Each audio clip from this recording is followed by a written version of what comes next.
Hey there fellow gardeners, Chris from Gardensteading here today. I want to see whether I can grow some of these. This is a desiree potato, but really any potato will do. Just pick one that you prefer eating, I would say, which is why I went the desirees. I found seed potatoes, desiree seed potatoes at my local Bunnings, and I'm going to plant them. I'm going to do kind of a straw approach to keep it really simple, really easy, and hopefully in a significant amount of time, because they're not the fastest crop, I will be eating my own desiree potatoes. I love them because you can roast them, you can make chips out of them, you can mash them. You can do pretty much everything with this specific type of potato, and it's just my favorite. So I've got some in the ground behind me. Let's have a look at how I'm going to try and grow them. First time ever growing potatoes. I'm really hopeful this will work, but there's probably a pretty good chance it may not. Let me explain what I'm doing, and then hopefully you might even be able to follow along if you're interested in doing this kind of simple, fairly easy approach. So, basic setup. What I went for is something really simple. I've got my vegetable garden here to the side. I've got a big macadamia tree above me.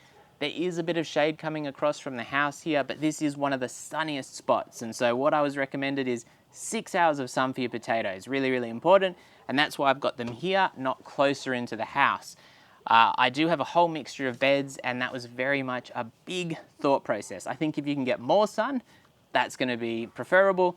But for us, that would mean putting it outside of our little fenced area, which does mean there's a lot more pests. So I've got a cheap $30 garden bed. Part of the reason I use this bed is because if I want to rip this up after this doesn't go well, it's no drama at all. I'll just spread the soil out and help my macadamia a little bit.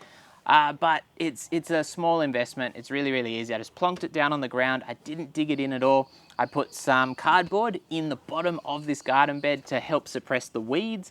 And then all I've done is I put in my sugarcane mulch as my version of straw, which I did do a little search online, and that apparently is okay. And then I mixed in a little bit of a cow manure compost that I bought as something to give it that little bit more soil kind of aspect to it, and to hopefully help my seed potatoes grow. So while I've got a full grown potato that I bought at the supermarket there, these are the little desiree seed potatoes. And as you can see, hopefully, and I'll give you a look, I've just laid them out. I've pretty much followed kind of the square foot gardening approach, which actually had them quite dense. Now, one of the things that is worth keeping in mind is potatoes, apparently what you can do is as they grow up, you keep putting more layers on, and you can build your potato bed up quite deep and get a much better crop out of it. Obviously with this garden bed, it's only about 30 centimeters tall. It's not going to be the easiest thing to do with the standard garden bed, but I reckon what I can probably do, if it goes really well and I feel like it's worth just keeping on layering it up, I can probably bring in some more ColourBond panels and actually do a really dodgy job, but get this garden bed quite a bit deeper if needed. As far as the kind of drainage side of things, the soil under me is very rocky. It's a little bit on the sandy side. We're on a steep hill here as well, which hopefully you can see it's kind of like this. And so I'm not too worried about the drainage side of things. We've had a couple of days of rain. So yesterday I put the spuds in, the seeds in, I put my straw in as well, and I've let it get really damp and the rain really go through it. Now what I'm going to do is I'm going to put the layer over the top, and hopefully that's all that's going to be required.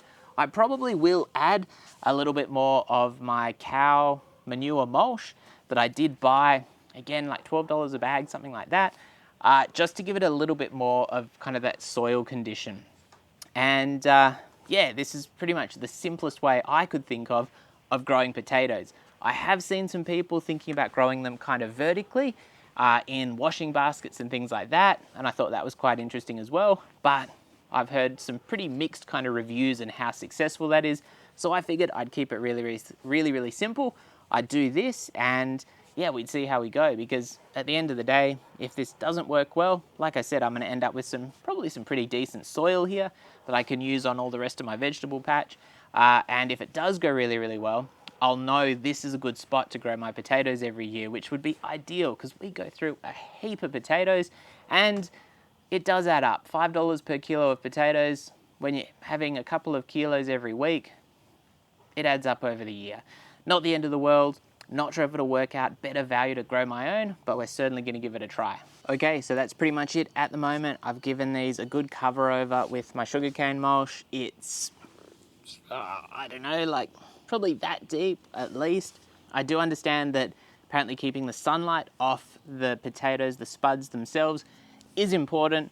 Hopefully, giving this a good water. We've just got some rainwater we've collected. I'm gonna have to use a bit more than this, but putting a fair bit more water on this, and we've got a lot of rain dew, will give it the moistness it needs. I need to keep it moist until we start seeing some results, and then from an ongoing basis.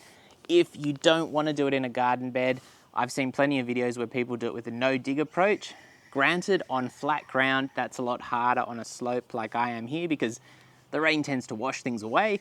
But again, garden bed like this, 30 bucks at Bunnings, it's pretty affordable, but it does obviously push up the cost of everything because the garden bed was say 30 bucks. The seed potatoes, I've got a bag of Desirees, which was like $6 for all those seed potatoes.